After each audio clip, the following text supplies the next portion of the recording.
Porque a lei veio por Moisés, Jesus trouxe graça e verdade. João 1:17. Se inscreva no canal e compartilhe com um amigo.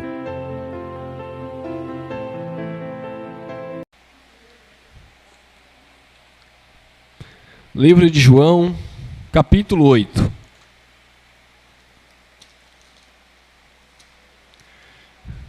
Versículo é o 43. João 8, 43. Jesus disse assim aos judeus. 8:43, João. Qual a razão por que não compreendeis a minha linguagem? Uma pergunta. É porque sois incapazes de ouvir a minha palavra. Olha que interessante. Jesus, ele faz uma pergunta e ele mesmo dá a resposta. A pergunta foi: qual a razão, qual o motivo que faz com que vocês não compreendam a minha linguagem? Por que é que vocês não entendem aquilo que eu estou falando?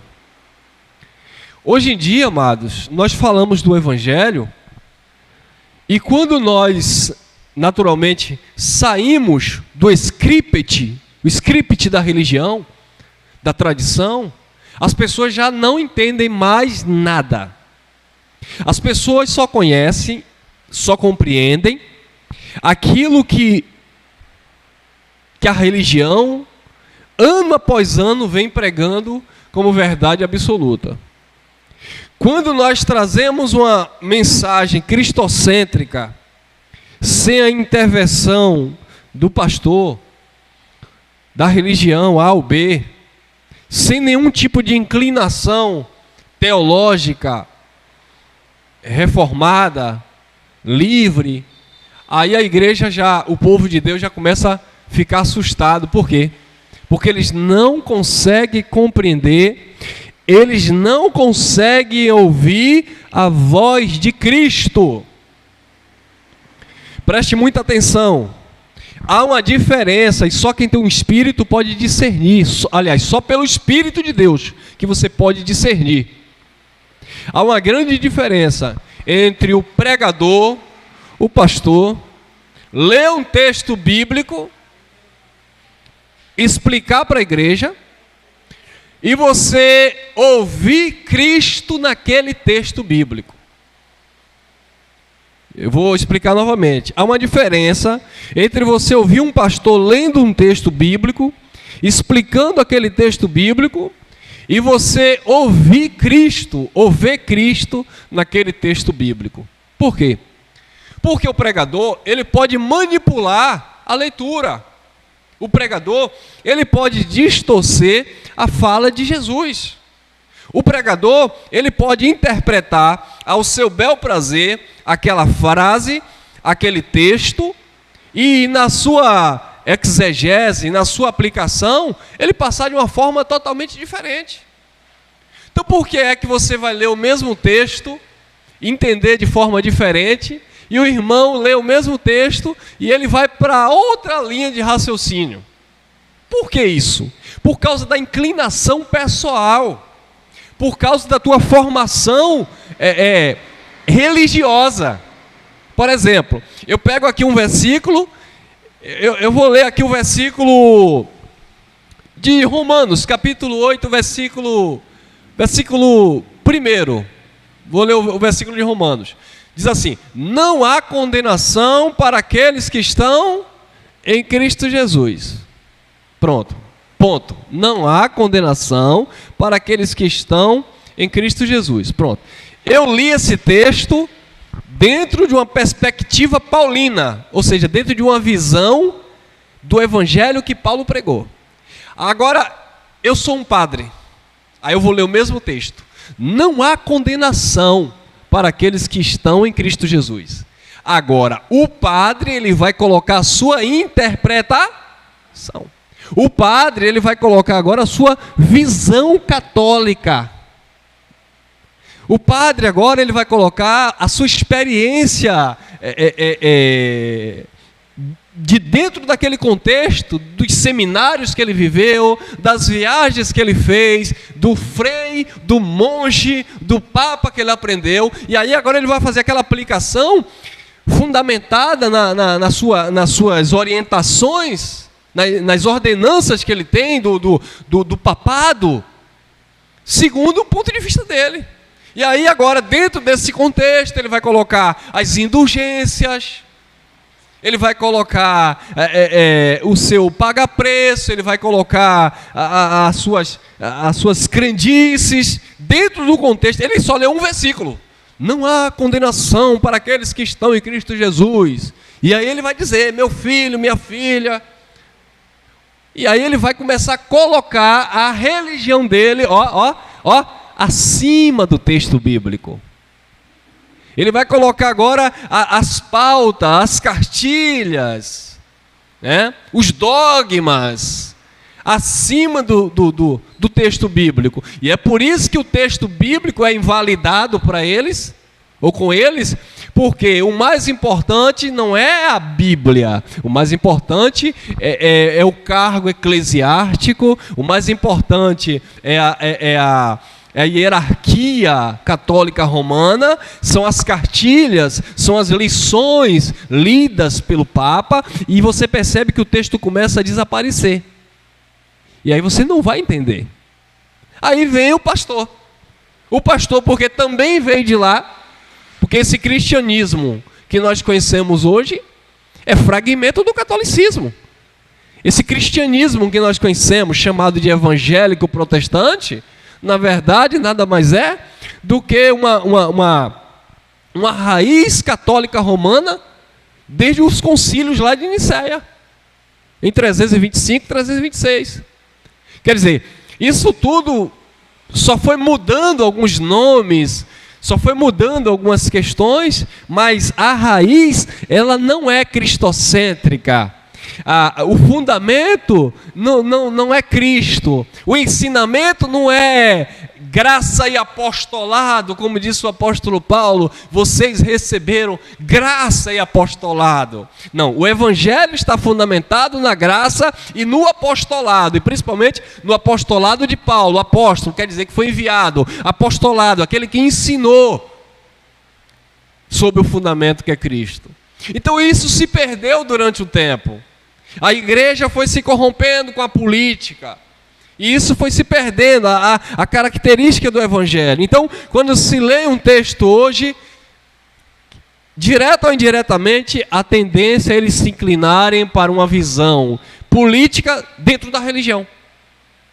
Porque há uma política interna, há uma política de quem vai ser o pastor, há uma política de quem vai ser o sucessor.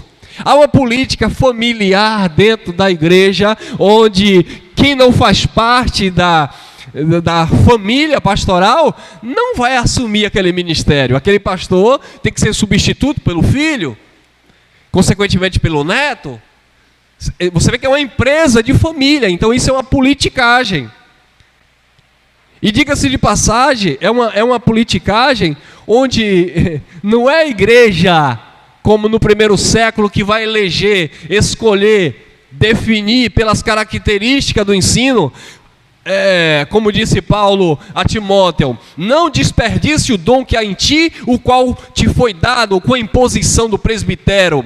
O que é isso? Era alguém chegar e colocar a mão na cabeça de Timóteo e dizer: a partir de agora você é ungido pastor? Não, a imposição das mãos do presbitério ali estava falando de uma aceitação da igreja para com aquele jovem, porque via naquele jovem característica de um homem de Deus para cuidar daquele povo.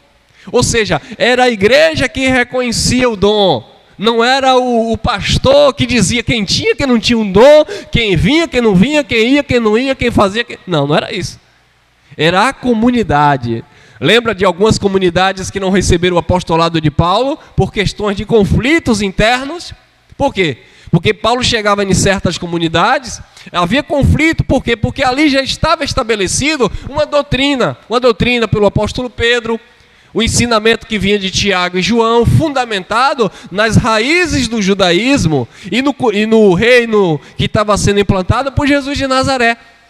Então havia alguns costumes ainda que Pedro, Tiago e João vinham preservando, e outros judeus também, que quando Paulo chegou trazendo a mensagem da graça, eles estranharam, e eles não receberam Paulo como apóstolo.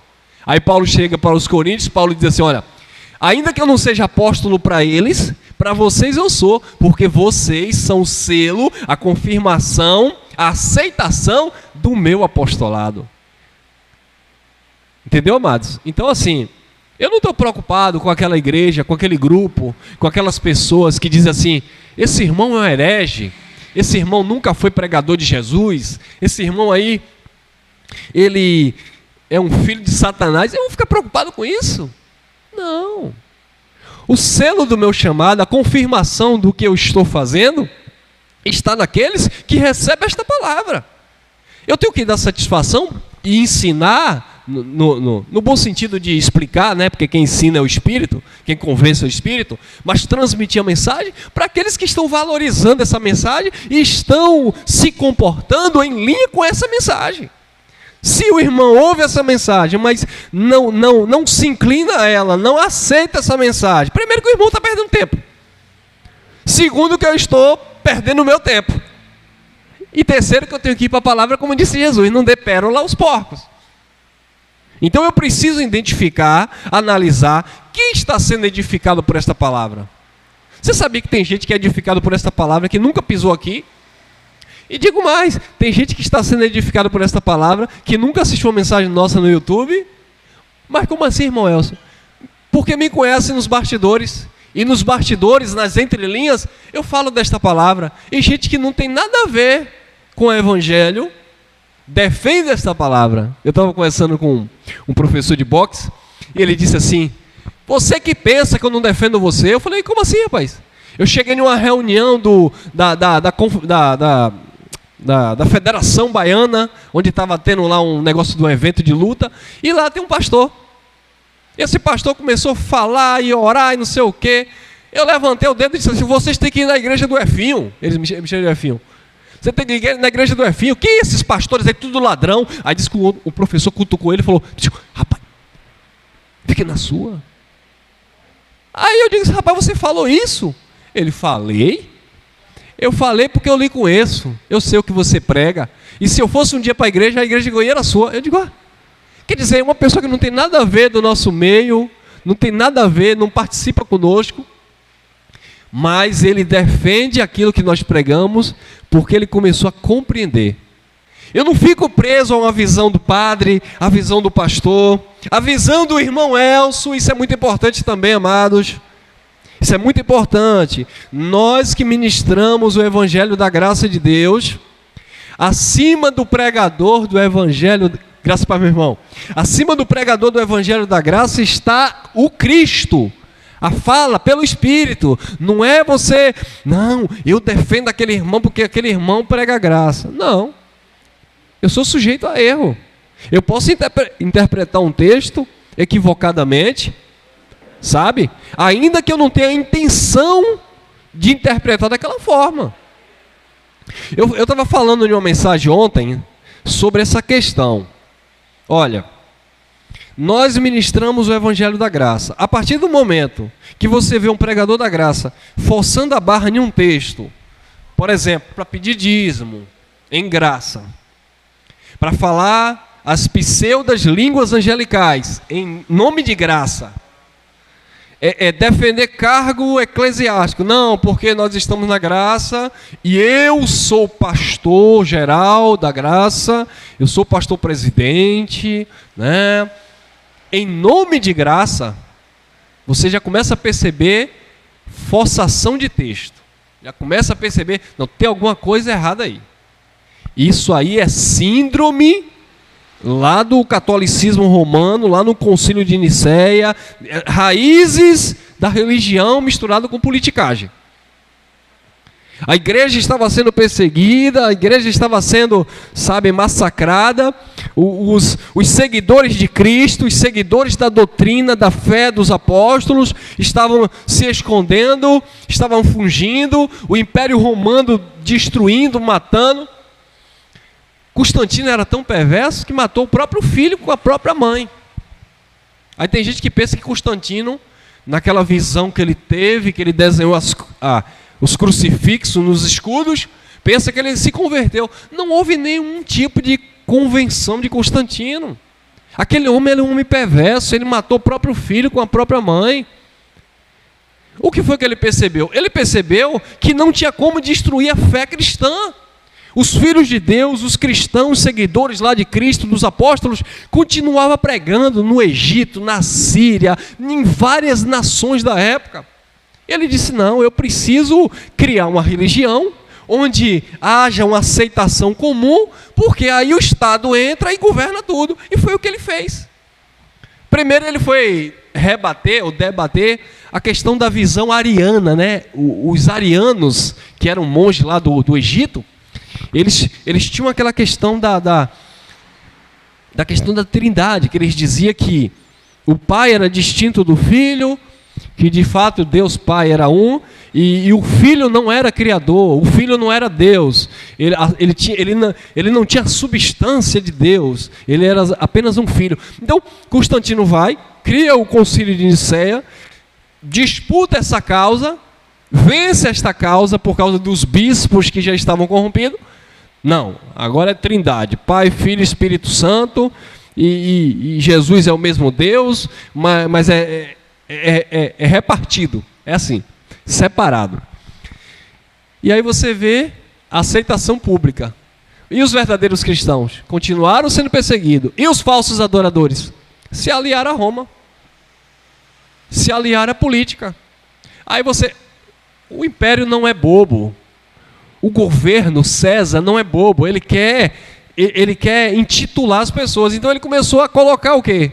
Bispado, colocar ministro, colocar senado, tudo isso dentro daquele caldeirão de religião. Aí vem as culturas pagãs, as idolatrias daquele povo, misturou tudo, ninguém sabia mais o que era cristianismo, ninguém sabia mais o que era paganismo. Aí Constantino agora começa a mudar até as datas comemorativas. Ele estabeleceu que Jesus dos judeus, o Yeshua, nasceu no dia 25 de dezembro, quando no dia 25 Constantino adorava, era o Deus Sol.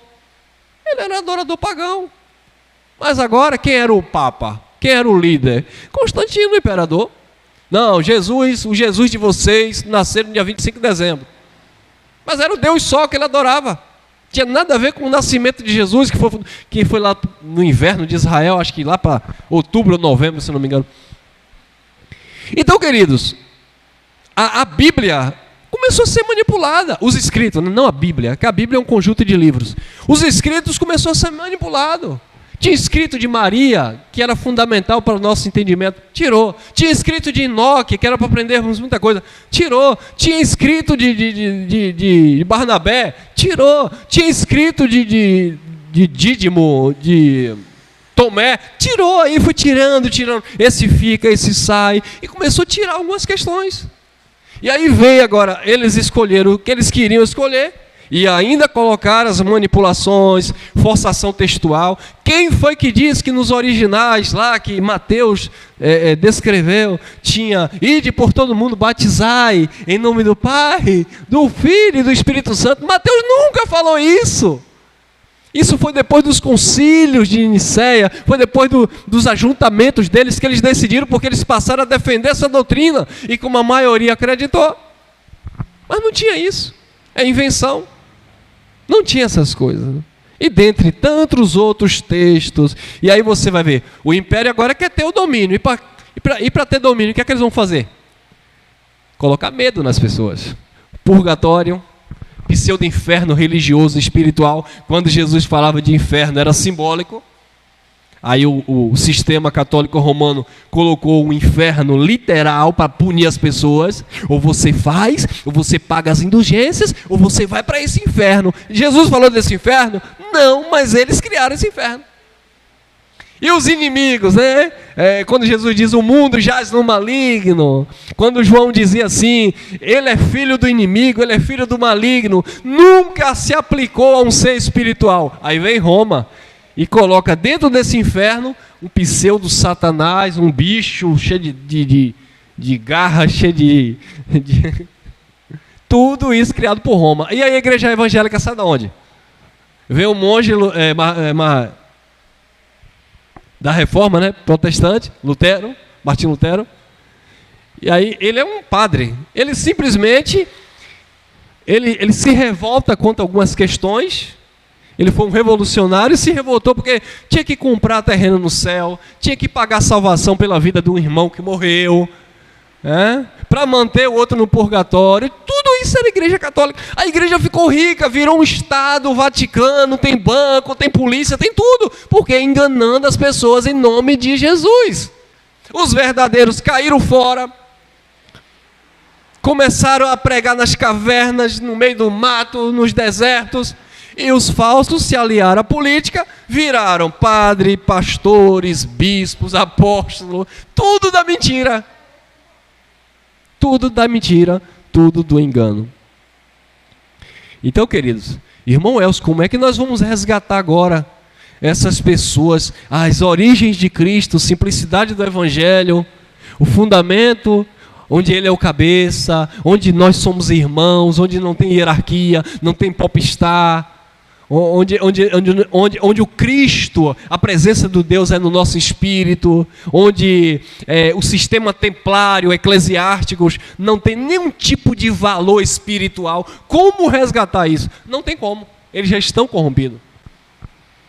É você começar do zero e ensinando da base, e pedindo ao Pai que abra a mente para que os filhos de Deus consigam, no meio tão corrupto que é a religião, extrair um pouco da essência de Cristo, entender que você é cristão no teu trabalho, na tua casa, na tua comunidade. Você não é cristão dentro de templo, você não é cristão porque você é titulado pastor. Eu não sou cristão porque eu estou aqui atrás de um púlpito com o microfone na mão, levantando as minhas mãos e abençoando as ovelhinhas.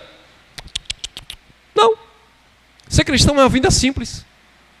Ser cristão não é dar dízimo em um templo. Ser cristão não é vestir um terno e uma gravata, não é cortar o cabelo assim, se pintar assim, se maquiar. Não. Ser cristão é ser mais simples possível, parecido com Cristo, não na aparência física, não na aparência de vestimenta, que é totalmente diferente da cultura, mas parecido com Cristo no coração puro, na mente limpa. Só isso. E é tão difícil ser cristão hoje ensinando dessa forma, porque na mente das pessoas, ser cristão é ele se incorporar de um religioso, ele mudar a postura, ele... Morreu um pastor aqui em Salvador recente, vocês viram?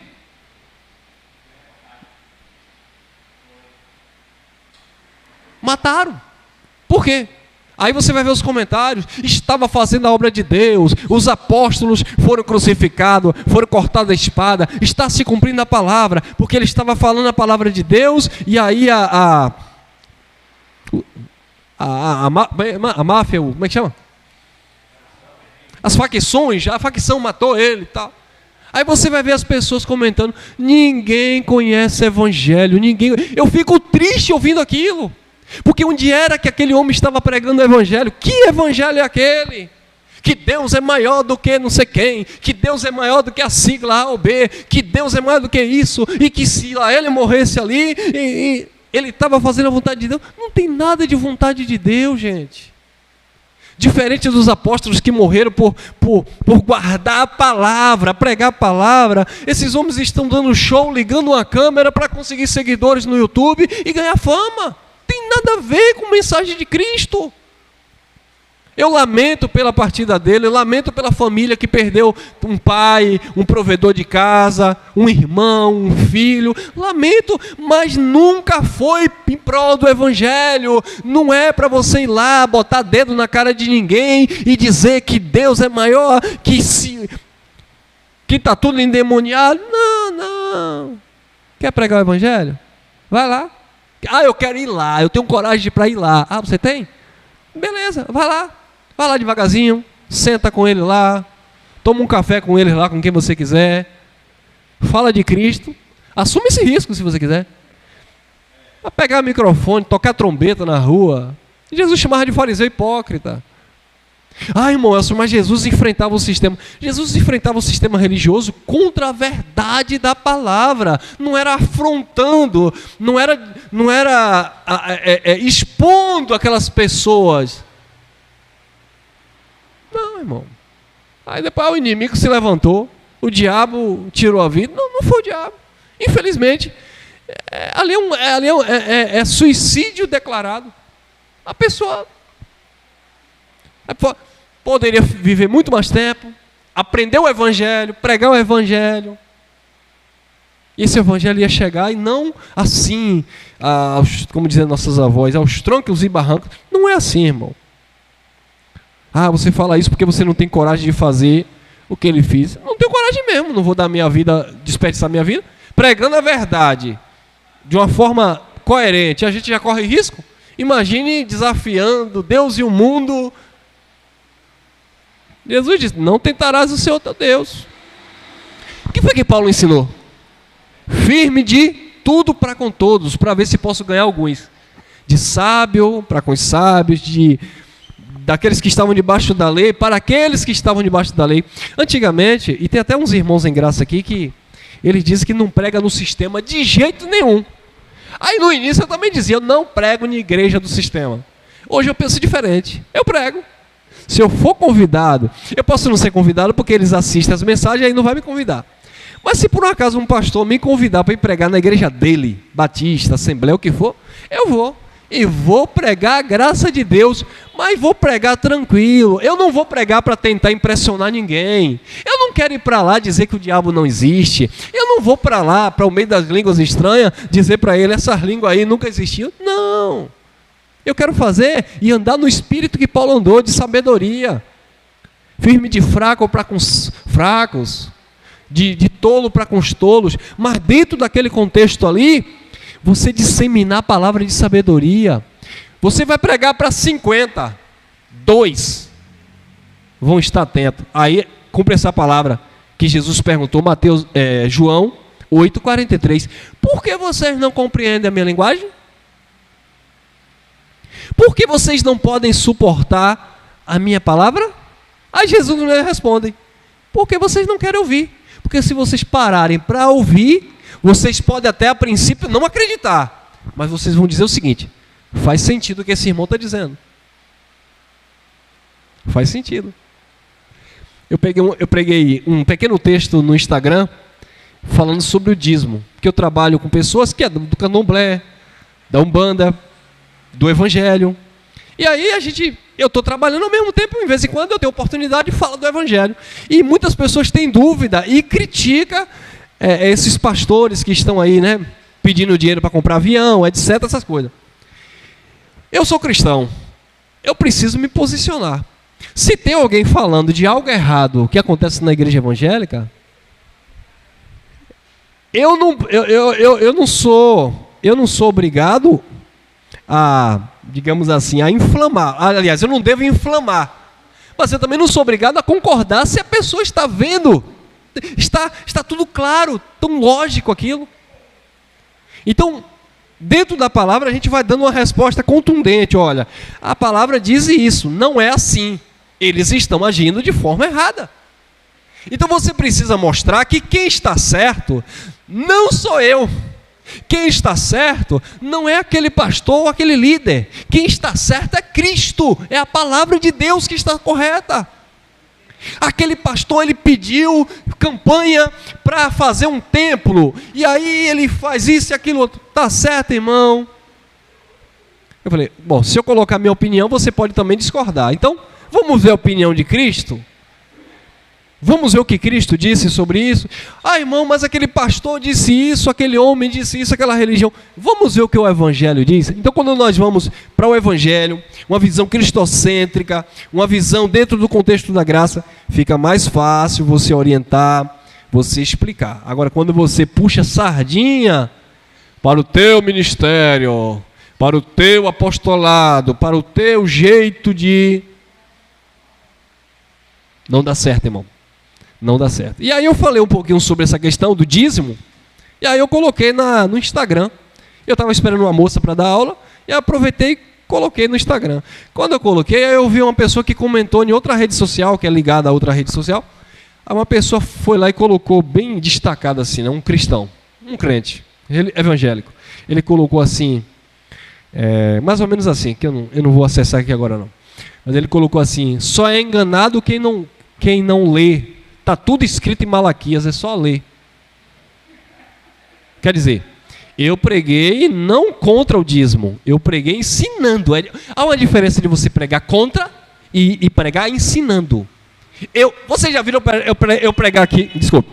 Vocês já ouviram eu pregar contra o dízimo? Eu não prego contra o dízimo. O dízimo é bíblico.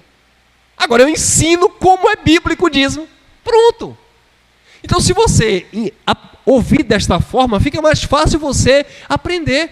Agora, se você passar aí na frente, ouvir aqui na mensagem, o irmão disse que é errado dar o dízimo. Mas aí, você pegou uma fala fora de um contexto. Então, aí o abençoado colocou: está tudo escrito em Malaquias, só vai ser enganado quem não gosta de ler.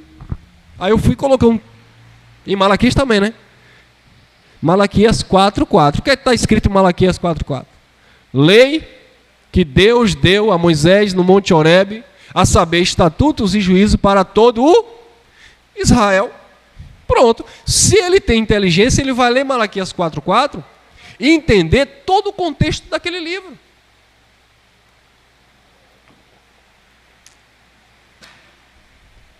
Quem era que estava roubando a Deus nos dízimos, nas ofertas alçadas, ofertas específicas de animais naquele tempo? Os sacerdotes, não eram os membros, não era a comunidade judaica. Eram os sacerdotes, eram os líderes. Imagine que você era um judeu, aí você levava lá uma ovelha para ser sacrificada anualmente. Aí você seguia a lei. O irmão Geraldo, vamos lá, o irmão Geraldo era um judeu, pegava lá uma ovelha limpa, sem mancha, sem mácula, perfeita, a melhor, a mais bonita do rebanho, né? Pronto, aí o irmão Geraldo levava, eu sou sacerdote, aí o irmão Geraldo levava, entregava a Elcio, o sumo sacerdote. O sumo sacerdote ia agora sacrificar aquela ovelha no altar, que não é uma plataforma elevada, o altar, uma caixa quadrada de madeira de acácia revestida de bronze.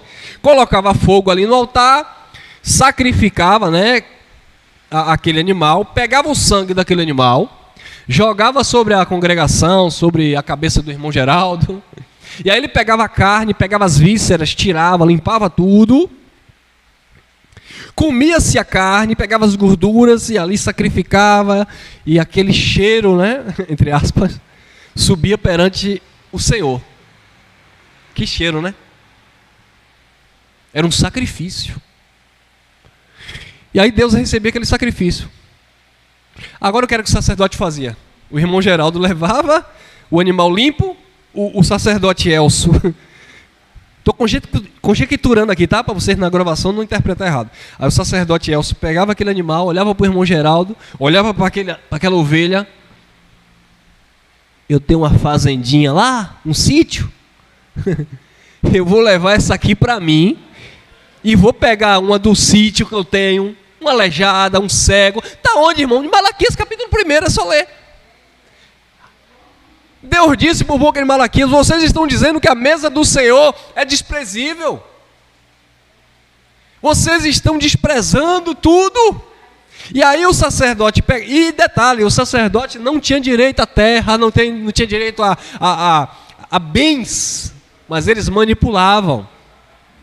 Eram lobos, cães gulosos, Isaías 56:11. Eles não estavam dentro do ofício que Deus chamou, eles não entraram pela porta, eles pularam. Aí eles pegavam, e hoje em dia, os pastores fazem a mesma coisa. Aí eles pegavam aquele animal limpo, ficava para eles, e pegava lá o manco, doente, aleijado. Aí Deus disse: pega esse presente aí, está em Malaquias, pega esse presente aí, vai dar ao governador de vocês, chega lá para o governador de vocês, para o prefeito, Dê a ele para ver se eles aceitam. Agora, se eles não aceitam, eu vou aceitar isso? O cego, o manco, o doente, o aleijado, dê esse presente ao governador de vocês. E aí, meus amados, o que é que a palavra de Deus diz? Um abismo chama outro abismo. Além deles estarem desviando os dízimos e as ofertas alçadas para eles, aquilo resultava em quê? Em maldição. Lembra do que Deus falou? Com maldição sois? Porque uma vez que o irmão dava aquela oferta, mas aquele que era responsável pelo sacrifício trocava a oferta, Deus não recebia. E se Deus não recebia, a oferta para apaziguar a ira de Deus do irmão não era válida. Deus continuava irado, o povo continuava debaixo de maldição. Se o irmão soubesse, bem, se não soubesse, tanto faz, porque quem representava a nação era quem? Os líderes, os sacerdotes. É por isso que eles dizem que eles representam a igreja, né? Os pastores, nós representamos as almas, nós vamos dar conta a Deus pelas vossas almas. Olha, usando o princípio do judaísmo, onde eles eram os líderes, dizendo que nós prestamos conta a eles, porque eles prestam conta de nós a Deus. E lá no judaísmo, no antigo pacto, era assim, na lei de Moisés. Então Deus disse, com maldições sois amaldiçoados, vós toda a nação. Por que não só os sacerdotes? E se a nação toda de Israel? Porque para os sacerdotes escolher o que estava plantando, a nação também tinha que colher junto. Para quê? Para entender que havia rebeldia na casa de Deus. Casa ali não era o templo especificamente, mas a congregação de Israel. Havia pecado debaixo do tapete na casa de Deus. Havia idolatria, havia roubo, havia corrupção. Então a nação toda de Israel tinha que sofrer com maldição. Sois amaldiçoados, vós toda a nação, vós que roubais a mim nos dízimos e nas ofertas. Mas quem roubava eram os sacerdotes, lá do capítulo 1. Então o capítulo 3 se explica com o capítulo 1. E dentro desse contexto, um abismo chama outro abismo. Eles continuaram, além de estarem roubando a Deus nos dízimos e nas ofertas, agora os sacerdotes estavam fazendo, sabe o quê? Largando as suas esposas. Capítulo 2. Por nada. Simplesmente, não quero mais você não. Eu quero outra. Vocês estão desprezando as esposas? Está lá no capítulo 2. Então tudo isso era de uma corrupção sacerdotal. Quando o líder é corrupto, meu irmão, infelizmente, não vou generalizar, mas quando um líder ele é corrupto, a tendência é ele contaminar muitos. Agora, aqueles que não querem ser contaminados, ó, escute bem, se vocês estão aqui ouvindo essa palavra, foi porque vocês fugiram do sistema. Não tem como converter o sistema. Conversa fiada se você pensa que vai ouvir a graça lá dentro do sistema. Não, eu não vou sair daqui não. Eu vou pregar para o meu pastor, eu vou pregar para a minha missionária, aleluia, e vou convencê-los a graça. Não vai. Sai dela, povo meu, para que vocês não venham receber os flagelos. Lá em Coríntios, lá em Apocalipse também. Saiam dela para que eu receba vocês como filhos e filhas, diz o Senhor Todo-Poderoso. Não, eu vou receber a graça aqui. Mas eu já vi tanta gente falando que ia receber a graça aqui e pregar no sistema. Aí quando você vai falar graça e paz, paz do Senhor. Ô irmão, é pecado falar paz do Senhor? Não, não é pecado. A questão é que você percebe pela linguagem que a graça não penetrou na mente. Absorveu algumas coisinhas, tá? Mas vamos ficar por aqui mesmo? Deixa isso quieto. Afinal de contas, eu me sinto bem aqui. Meu irmão, você sabe o que é abrir mão? Você sabe o que é, entre aspas, sacrificar algumas coisas em prol do reino? Só quem nunca fez isso, que nunca vai entender e nunca vai fazer. No dia que vocês aprenderem, está gravado aqui, no dia que vocês aprenderem a abrir mão, sacrificar algo em prol do reino, vocês vão ver Deus na vida de vocês. Ver no sentido de materialização de fatos, de situações. Porque é fácil viver um evangelho onde você não quer abrir mão de nada, onde você dá prioridade a outras coisas ao invés do evangelho. É fácil viver esse evangelho onde você não abre mão de uma amizade, onde você não abre mão de um grupinho de pessoas, onde você não abre mão de alguma outra coisa. É fácil, irmão. Você nunca vai provar uma manifestação sobrenatural de Deus se tudo que você faz é tudo normal, é tudo friamente ali calculado, tudo ali à base de uma emoção da carne, onde você não sente um falar de Deus no teu espírito, uma convicção interna, uma certeza. Não, espera aí. Eu vou tomar uma decisão sobre fé. Eu estou tomando uma decisão sobre fé, não é sobre emoção. Eu já falei isso uma vez aqui, e não me canso de falar, e eu tenho orgulho de falar isso. Eu terminei um relacionamento de 3 anos com a mulher que eu amava por causa de Cristo. Eu falo isso para minha esposa.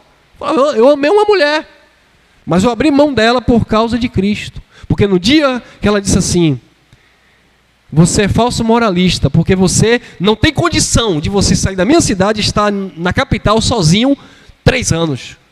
Eu falei, eu estou esse tempo todo mantendo a minha integridade com Deus, dormindo no fundo de uma academia, me molhando de madrugada, acordando cedo, passando fome, suando, trabalhando com aquilo que eu me propus a trabalhar, sonhando em dar uma vida melhor à minha família, a ter um casamento.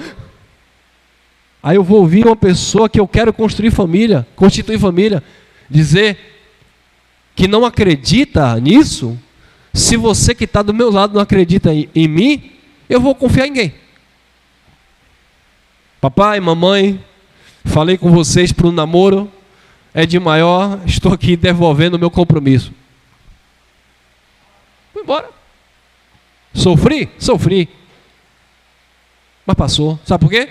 Porque eu entendi que aquele sacrifício que eu fiz há 16 anos atrás, em nome do Cristo que eu acreditava, mesmo com a visão religiosa que eu era, mas em nome de uma fé que eu tinha certeza que eu defendia, Ele ia me honrar. E hoje, o que é que eu posso dizer com isso? Não preciso dizer nada. Eu sou honrado como pai, filho, esposo, como irmão, pronto. Mas eu nunca me entreguei àquela vaidade, àquela coisa de sensação de... Não. Acabou, irmão. Por quê? Porque eu entendi que na nossa vida, na nossa convicção de fé, existem situações... Eu lembro de pessoas que eu falava da graça, e eles dizem assim, irmão, eu até acredito nessa palavra, mas o pastor é meu amigo há 8 anos. Eu sou amigo da filha do pastor. Eu tenho um cargo na minha igreja. Eu falei, meu filho... Eu também tinha. Quando eu falei que eu não ia me dobrar mais aquilo, qual foi a proposta do pastor? Vai, Satanás, filho da perdição. Não. Eles me queriam com eles. Por que eles me queriam com eles? Porque eu era um potencial líder de igreja evangélica. Eles me viam assim. Eu era um produto da religião. Vendia DVD, pregava em congresso. Ele, não, você vai casar com a nossa filha. Você vai assumir a igreja. Toma aqui, vai para Prado Forte, toma conta de igreja lá. Me deram lá uma japonesa, 2 meninas lá. A japonesa falava coisa com coisa, não entendia nada. Prega lá o evangelho. E eu vou sim. Eu não tinha dinheiro, trabalhava, saía 5 horas, pegava as moedas, pegava topic, ia para açuzinho. E aí o tesoureiro da igreja dizia, pastor, pega o dinheiro do dízimo que é isso daqui e devolva para ele se manter lá pelo menos de transporte. O pastor dizia, não, se ele tem chamado, Deus vai honrar ele lá. Ele dá o dízimo na sede e Deus levanta ele lá. E está lá o irmão Elcio, dormia no chão, uma caixinha de som desse tamanho e um microfone com cabo. E quando eu falei... Ele tem potencial. Esse menino vai pregar nos Gideões. Aí o irmão Elcio prega e faz CD, já começa a escrever livro, e lá vai, e encontro de jovens e tal, irmão Elcio. E tinha lugar que o pastor não deixava, porque o pastor não ia muito bem com a cara do outro pastor. Aí dizia, ali você vai, ali você não vai. E eu queria ir, às vezes não podia. E aquela briga interna, e o povo me procurando do esporte. Rapaz, parou por quê? Você está jovem, tem talento. E eu disse, não, porque agora eu sou homem de Deus, eu sou muito de Deus, que eu não posso nem brincar esporte. Eu atrofiando tudo na minha vida. Atrofiando tudo. Minha vida sentimental, porque eu fiquei refém de uma pseudo-revelação, que eu ia casar com a pseudo-pessoa. Até que um dia, Papai do céu, descortinou a minha mente. Eu falei, peraí. Eu me levantar contra essa autoridade não é me levantar contra Deus. Porque eu não estou me levantando contra o homem, eu estou me levantando contra uma pessoa que é um principado na minha vida, que é uma potestade, que está mandando, manipulando a minha vida. Mas aí você está mexendo com ungido. Eu digo, não estou mexendo com ungido não, sabe por quê? Meu pastor, vem cá. Não só foi com não, tá? Por onde eu passei, eu questionava com a palavra. Meu pastor, vem cá. E o Senhor disse isso aqui. A palavra diz isso, mas o pastor está usando o mesmo texto e invertendo tudo? Eu evangelizava no trabalho, trazia gente lá de Salvador, que era testemunho de Jeová, que era católico, que era não sei o quê, e eu evangelizando meio-dia, depois do almoço, pregando para essas pessoas, alguns aceitavam, levavam para a igreja para ser batizado. Na hora do batismo das águas, o pastor dizia, confesse que você se sujeita às doutrinas internas dessa denominação, e que você fará tudo aquilo que a liderança... Eu falei, não, para. Eu estou me acabando pregando lá no meio da rua, trazendo gente de outro bairro, para chegar aqui, o pastor mergulhar essas pessoas e constranger essas pessoas a fazer uma confissão que essas pessoas têm que ser submissas ao homem daqui, à liderança daqui, à instituição daqui. E cadê Cristo? E Cristo fica onde nesse papo aí? Não fica, não tem Cristo, não tem Jesus. O nome de Jesus é só uma senha para prender e aprisionar as pessoas. Nunca me esqueço disso. Olha o que está escrito aí em Romanos, irmãos, por favor. Romanos 6, 17. Então Jesus falou, vocês não compreendem a minha linguagem. Por que vocês não compreendem a minha linguagem? Porque vocês não ouvem, vocês não prestam atenção. Mas eu comecei a prestar atenção nos detalhes. Olha o que está em Romanos 6, 17. É 6,17? Acho que é, sim. Romanos 6, 17. Olha o que eu ouvia. 6, 17. Diz assim. Estou sem óculos aqui, mas acho que vai dar para ler. É o 17? É. 6, 17, Romanos. Diz assim. Mas graças a Deus... porque outrora fostes escravos do pecado, contudo, agora viestes a obedecer de coração, aí, se liga aqui agora, a forma de doutrina que fostes entregue. Pronto. Olha o texto que nós lemos, olha o que Paulo disse, olha o que o Espírito revela, olha o que Paulo falou. Agora, escute bem, corta para mim, olha Paulo aqui falando, eu dou graças a Deus, porque vocês... receberam de coração a forma de doutrina a qual vocês foram entregues. Olha Paulo falando, Atos capítulo 20, versículo 32, Paulo falando, agora eu encomendo-vos a Deus e a palavra da sua graça, Ele que é poderoso para vos edificar e dar herança entre todos os que são santificados. Eu li dois textos, Romanos 6, 17 e Atos 20, 32. Eu li dois textos como se eu fosse Paulo. Você viu aqui Paulo dizendo que vocês me pertencem? Vocês viram Paulo dizendo que vocês são minhas ovelhinhas?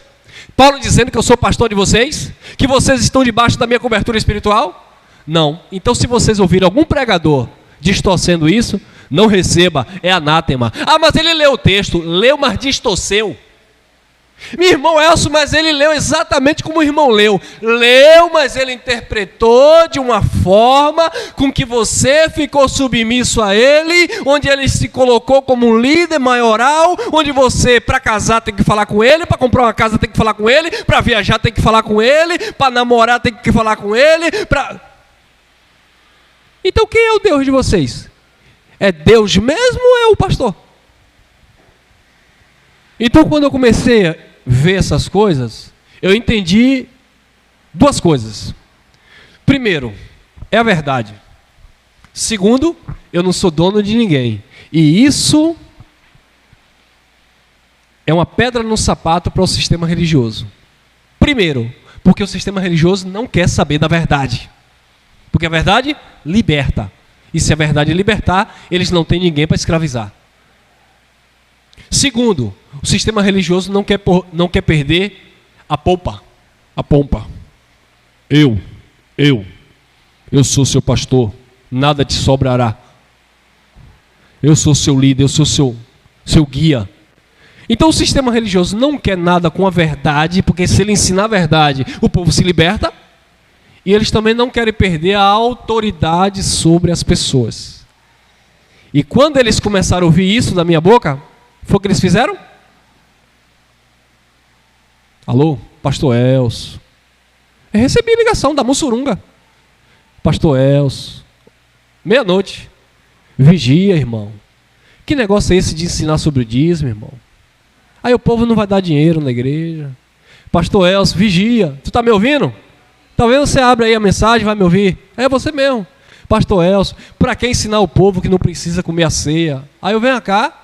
Você é teólogo, seminarista, você conhece. Me explica uma coisa, o que era que tinha na Santa Ceia? Ou na ceia? Eu falei, existe a Santa Ceia, pastor? Aqui para nós, né, Elcio? Era Páscoa, mas você sabe que a igreja tem esses princípios e a gente não pode tirar a coluna da igreja. Eu falei, a coluna da igreja é Cristo, não os dogmas. Pastor Elcio, se você não batizar nas águas, aquela religião que está enganando, vai pegar e batizar. Eu falei, eu continuo enganando, dizendo que o batismo vai levar para o céu. Eu falei, não, meu filho. Pastor Elcio, eu posso ir aí na sua igreja pregar sobre salvação? Eu falei, pode. Agora não pregue que perde salvação não, porque ninguém vai te ouvir. Como assim salvação se perde? Eu falei, meu irmão, siga a sua vida. Ele chegou e me bloqueou, ligou para o meu irmão e disse, largue seu irmão é herege. Agora o pastor era meu amigo, ouvia desde jovem ele pregando, tinha ele como inspiração dentro do sistema, mas eu abri mão de uma amizade, de uma influência que eu tive no passado, por amor a Cristo. Aí vocês, muitas vezes, em graça, não querem abrir mão de nada pela graça. Muitas vezes, em graça, não quer abrir mão de nada. Quer viver a graça de Deus, mas não quer valorizar a graça. A graça é de graça, não paga. Você não paga pela graça.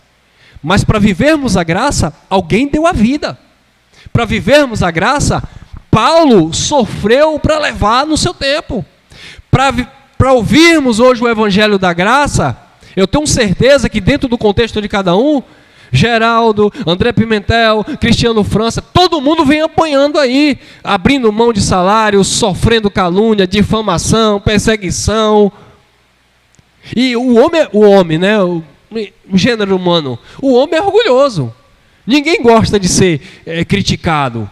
O irmão Elcio gosta de receber um tapinha nas costas e dizer, você é bom no que você faz. Mas a partir do momento que você começa a ser criticado demais, você é um inútil, você não presta. Qual é a mulher que vai ficar ouvindo isso do marido? Você não vale nada só para lavar prata e cozinhar. Qual é a mulher que vai suportar isso? Qual é o homem que vai suportar da mulher que você não provê, que você não trabalha, que você não enfrenta a vida? Ninguém gosta, irmão. Então qual é o pregador que vai querer ficar ouvindo? Você é um filho do diabo, é um herege, está enganando as pessoas. Esse canal aí é do capeta. Então isso é um preço que eu pago. Agora você está pronto? Eu falei para alguns irmãos, quer pregar o Evangelho da Graça? Só para ver os irmãos sentados e pegar o microfone aqui e pregar é fácil. Agora vai encarar o sistema e manter a tua integridade, porque encarar o sistema, você vivendo na hipocrisia é fácil. O camarada bota um cigarro na boca, diz que está na graça e chama outro pastor de ladrão. Para você chamar outro pastor de ladrão ou de corrupto, você tem que ter credibilidade, moral e verdade na vida. Porque Jesus apontava o sistema, Paulo apontava o sistema, mas quando corriam para eles, o que era que tinha neles? Pecado? Erro? Prostituição? Engano? Não, tinha santidade. Estevão bateu no sistema, pegaram pedra para matar Estevão. Quando olharam para Estevão, o que era que tinha em Estevão? Fisionomia de um anjo. Perdoa, Senhor, ele não sabe o que fazem. Agora, se você é pavio curto, parte para a briga, e xinga, e vai. Eu falei, eu bloqueei uma cacetada de gente em rede social, tudo em graça. Veio a política, é xingamento para lá, é desejando a morte do governo lá, é desejando a destruição de não sei quem. Eu falei, esse povo aí é o povo que estava pregando a graça no outro dia? Esse povo aí que está desejando a morte de gente e tal, e lá vai, e xingando, e palavra de baixo calão. Esse povo aí é o povo da graça? Que eu dava graça e paz? Que a gente trocava conhecimento da graça? Não andarão dois juntos se não houver acordo. Aí eu vou usar o provérbio secular: quem se junta com porcos, farelo come. Ah, o irmão ficou metido, só ele quer pregar a verdade. Não. Eu não estou discutindo quem sabe pregar o Evangelho da Graça. Eu estou discutindo quem quer viver o Evangelho da Graça. Eu sei que tem muita gente que prega melhor do que eu o Evangelho da Graça. Agora a questão é, você leva a sério o que você prega? Você considera o que você prega como luz para edificar as vidas? Você vê frutos naquilo que você prega? Ou você só quer fazer oba-oba no YouTube? Porque é fácil pregar contra a reunião, é fácil pregar contra a cooperação para reunir as pessoas, é fácil pregar contra tudo isso. Agora chega para essas pessoas e pergunta para ele: quantas vidas você já edificou com aquilo que tu prega? Quantas pessoas já foram alertadas, já saíram do sistema, já deixaram droga, já deixaram bebida, já se reconciliaram com a esposa? Quantas? Agora eu tenho números para falar sobre isso. E às vezes nem estão aqui, estão lá fora. Mas estão testemunhando de uma palavra que eu dei, que salvou relacionamento, casamento. Ah, mas aí não tem nada a ver com Deus. Não tem nada a ver com Deus? Eu não sou terapeuta, eu não sou psicólogo, eu não fui falar de autoajuda, eu fui falar de Cristo. E funcionou. E funciona quando você acredita. Amém?